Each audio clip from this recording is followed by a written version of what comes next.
Hey there YouTube, welcome to my domain. This is Everything Animated. I review my final fall season anime, and it is the sequel to one of the better animes to come out in the past couple of years, Psycho-Pass. This is of course Psycho-Pass 2. The very first Psycho-Pass was really cool. I liked it. It was awesome.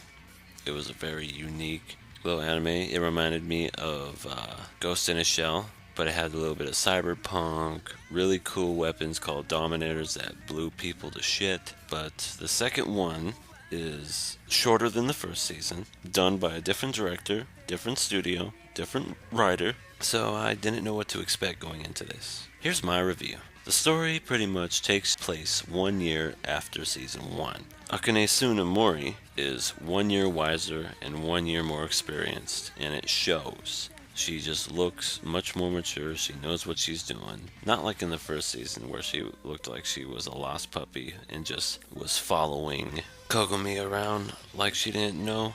With that in mind, there's a new villain that's looking to take down the Sable system once and for all. And he has a unique way of doing it, which adds for more problems, which then entails for a whole lot of new stuff to be done.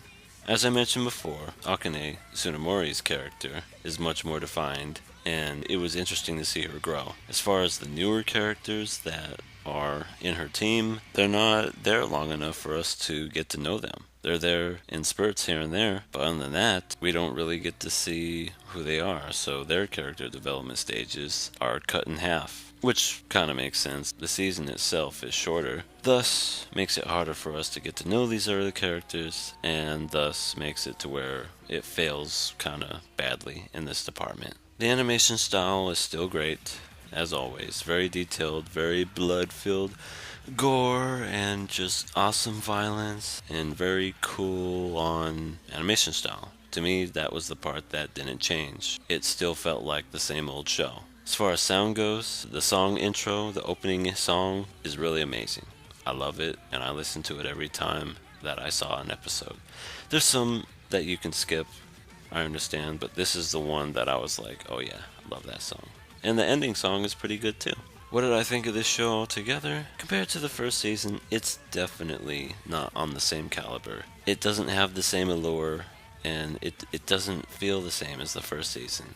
It's different. Maybe it's the fact that Kogumi is not there. Maybe it's the fact that all the other side characters aren't that interesting. But for me, it wasn't terrible. It definitely could have been a lot worse. But all in all, it's okay. Psycho-Pass 2 gets an average 3 out of 5. And that was my review for Psycho-Pass 2. Please give me a like if you liked it. Give me a subscribe if you want to view more. Leave a comment in the section below. Tell me what you thought or what new shows you'd like me to review. In the next videos that I'll be reviewing, I'm going to review the best animes of 2014. I believe I'm going to do a top 10. I might split them up into 2 videos, 3 videos. Haven't decided yet, but that's going to be my next thing, is the best of 2014. So get ready for that. And as always, thanks for stopping by. Everything Animated.